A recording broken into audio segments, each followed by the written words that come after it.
Assalamualaikum warahmatullahi wabarakatuh. Perkenalkan, nama saya Elsa Melpiana Putri, NIM 248, dan rekan-rekan saya yang bernama Tata Muhammad Taufik, Elsa Intan Permatasari, dan Delanix Regia. Kami dari kelompok 9 akan menyampaikan Green Marketing Project TPS 3R. Selanjutnya mengenai profil dari klien TPS 3R. Namanya Bapak Galuh Okta Landa Putra. Alamatnya RT 1 RW 2 Kelurahan Maleer, Kecamatan Batu Nunggal, Kota Bandung. Pendidikan terakhir Bapak Galuh ini S1 Teknik Tata Kota. Beliau merupakan sekretaris di TPS 3R. Lalu selanjutnya mengenai profil singkat dari TPS 3R Saling Asi 2. TPS 3R ini tuh bergerak di bidang lingkungan sampah, sampah organik dari masyarakat sekitar. TPS Kompos ini mengumpulkan sampah untuk diolah menjadi pupuk dan pakan ayam. TPS Kompos kini memiliki 10 orang pegawai tetap. Pengolahan sampah dilakukan secara rutin dan bertahap. Sampah dikumpulkan terlebih dahulu, lalu diolah secara langsung oleh pegawai-pegawai di TPS 3R. Lalu untuk sampah anorganiknya dikumpulkan terlebih dahulu, lalu dijual setiap 2 minggu sekali. Lalu untuk sampah organiknya diolah secara langsung untuk dijadikan kompos. Pupuk kompos ini kini diproduksi oleh TPS 3R telah memperoleh 500 kg pupuk kompos setiap bulannya. Untuk memasarkan kompos tidak menentu, terkadang kompos terjual cepat dan tidak menentu. TPS dibantu oleh kecamatan untuk memasarkan komposnya karena kecamatan mempunyai grup Kota Bandung. Kompos ini dijual dilengkapi dengan komposisi dan kontak personal agar memudahkan para pembeli untuk menghubungi penjual. Kini TPS Kompos telah bekerja sama dengan lahan pertanian TNI yang berada di bawah naungan Citarum Harum. Lalu selanjutnya mengenai analisa produk. Yang pertama ada strength atau kekuatan. Yang pertama, warga RW 12 mendukung penuh kegiatan TPS 3R Silih Asi 2. Yang kedua, di bawah naungan DLHK Kota Bandung. Lalu yang ketiga, harganya itu tergolong murah. Yang keempat, tidak menimbulkan bau yang menyengat. Lalu selanjutnya mengenai weakness atau kelemahan. Yang pertama, kelemahannya itu pembuatan kompos sangat lama. Lalu yang kedua, belum adanya media untuk promosi seperti media Instagram dan media-media lainnya. Lalu yang ketiga, penjualan dan pembuatan maggot lebih efektif dan efisien dibandingkan kompos. Lalu yang keempat, kurangnya alat untuk ternak maggot. Ketiga, ada opportunity atau kesempatan. Nah, yang pertama itu memenuhi kebutuhan pupuk para petani sayur. Yang kedua, bekerja sama dengan para ternak lele, ternak ayam, dan lain-lain. Lalu yang ketiga, memenuhi kebutuhan produk yang diinginkan oleh masyarakat yang mulai bercocok tanam tanaman di rumahnya. Lalu yang keempat, menyadarkan generasi milenial dalam mengolah sampah organik menjadi pupuk organik. Lalu yang terakhir ada ancaman atau threat.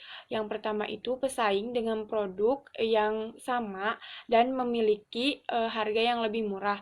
Lalu yang kedua, produk kompos yang memakai kotoran hewan itu memiliki kualitas yang lebih bagus. Assalamualaikum warahmatullahi wabarakatuh. Nama saya Danix Regia Putri Jawafat, NIM 511171239. Di sini saya akan mempresentasikan proses kerja yang kami lakukan pada produk pupuk kompos organik TPS 3R ini yang beralamatkan di RT 01 RW 12 Kelurahan Maleer, Kecamatan Batu Nunggal, Kota Bandung. Proses yang kami lakukan yang pertama yaitu membahas dan mempersiapkan pertanyaan untuk wawancara terkait profil klien dan produk. Jadi sebelum kita melakukan wawancara atau survei langsung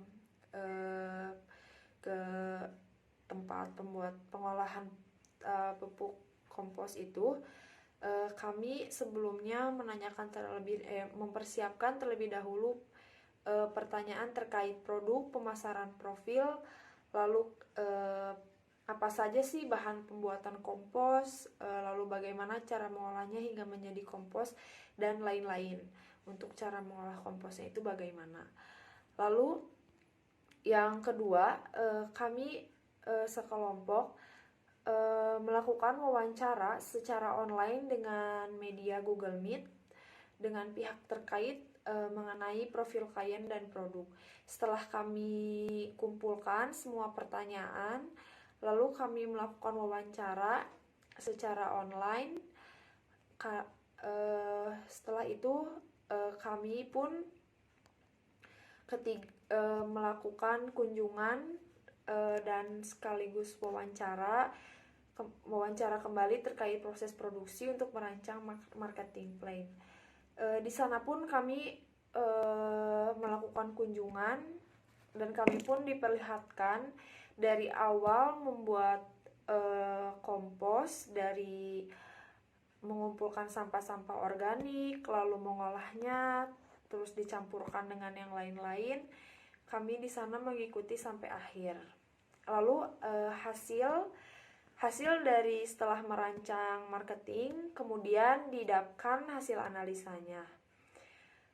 Setelah itu solusi dan rekomendasi.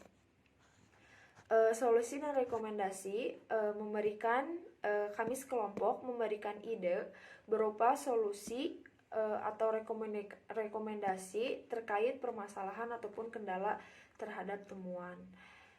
Di sana tuh kendalanya bukan kendala sih, masih kurangnya peralatan. Lalu pembuatan kompos itu butuh waktu yang sangat lama, dan pihak terkait pun ingin membuat ide baru untuk membuat pelet ataupun makan ikan ataupun yang lainnya, karena dengan pelet itu bisa lebih efektif dan efisien waktu pembuatannya dibandingkan dengan kompos. Lalu pembuatan kompos itu waktunya yang lama, lalu ribet juga ngumpulin sampah-sampah organik, dan harga yang dijual pun relatif murah. Sekian dari saya. Assalamualaikum warahmatullahi wabarakatuh. Nama saya Elsa Intan Permatasari dengan NIM 511171242. Pada kesempatan kali ini, saya akan menjelaskan mengenai 4 poin utama dalam temuan yang kami temukan pada TPS Kompos Silih Asih 2. Temuan yang pertama adalah mengenai pembuatan kompos yang cukup lama. Yang kedua adalah belum adanya sosial media untuk melakukan promosi. Yang ketiga adalah penjualan dan pembuatan maggot lebih efisien dan efektif dibandingkan dengan pembuatan kompos. Yang keempat adalah kekurangan alat untuk peternakan maggot. Brand awareness pada TPS ini adalah meningkatkan kesadaran merek produk pada suatu individu maupun masyarakat yang tertarik dengan pengolahan sampah dan juga hobi bercocok tanam dengan menampilkan iklan dan mengadakan campaign sesuai dengan target yang akan diadakan dengan penyesuaian anggaran tersebut. Selanjutnya, saya akan menjelaskan mengenai temuan dan juga implikasinya. Yang pertama adalah pembuatan kompos dinilai sangat rumit dan juga tidak efisien waktu. Ini karena pada umumnya untuk pembuatan kompos diperlukan waktu 15 hari hingga 1 bulan. Dan apalagi ketika banyak sampah yang harus diolah menjadi kompos, sehingga hasilnya itu tidak bisa diproduksi untuk setiap hari. Yang kedua adalah belum adanya sosial media untuk melakukan promosi pada TPS ini. Dan yang kita tahu, promosi ini adalah salah satu alat yang sangat penting pada pemasaran. Promosi membuat produk yang kita promosikan akan lebih dikenal orang, dan orang-orang akan mengetahui produk kita. Maka dari itu sangat disayangkan sekali. Ini karena promosi yang dilakukan TPS ini harus izin dulu kepada pemerintahan. Karena TPS ini berada di bawah naungan pemerintahan ataupun DLKH. Dan yang ketiga adalah proses pembuatan dan penjualan maggot dinilai lebih efisien dan juga efektif, karena untuk membuat maggot itu sendiri waktunya lebih sebentar ataupun lebih singkat dibandingkan dengan pembuatan kompos, yaitu hanya sekitar 10 hari. Dan maggot ini adalah salah satu larva jenis black shoulder fly. Larva ini dinilai sangat unik karena dia memiliki tingkat nutrisi ataupun nutriens yang sangat baik dan yang sangat tinggi, dan ketika bahan ataupun maggot ini diberikan kepada ternak, nah ternaknya ini akan menghasilkan ternak-ternak yang baik, seperti itu. Maggot ini adalah bahan pangan yang baik dibandingkan dengan bahan pangan yang lainnya. Dan yang terakhir adalah kekurangan alat untuk memproduksi maggot.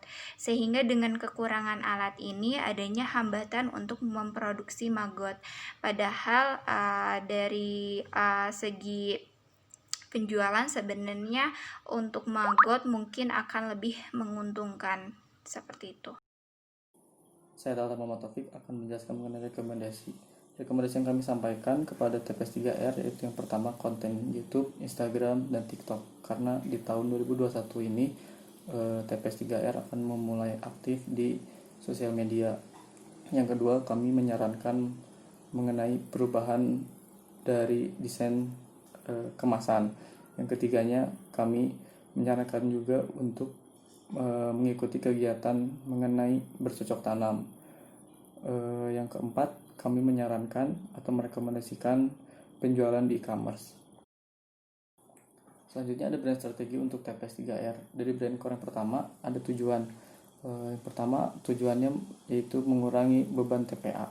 Yang kedua meningkatkan kualitas kesehatan di daerah tersebut.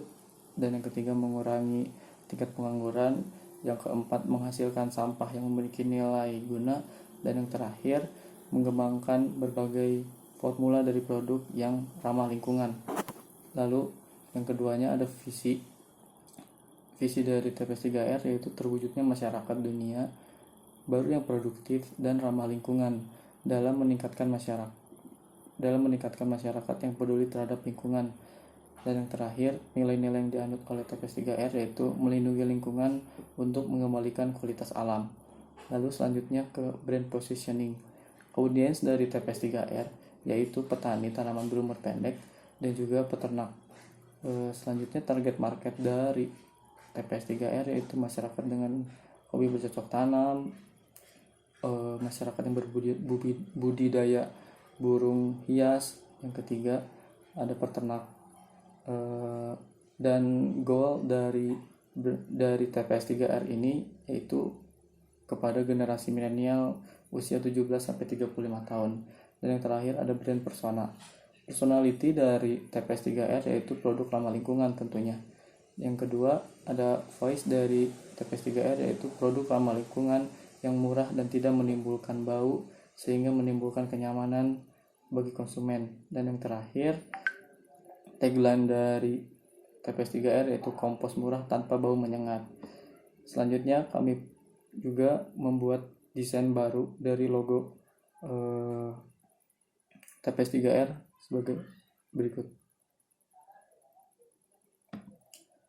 Terima kasih. Cukup sekian dari kelompok 9 mengenai pemaparannya. Mohon maaf jika banyak kekurangan dan kesalahan. Wabillahi taufiq wal hidayah. Wassalamualaikum warahmatullahi wabarakatuh.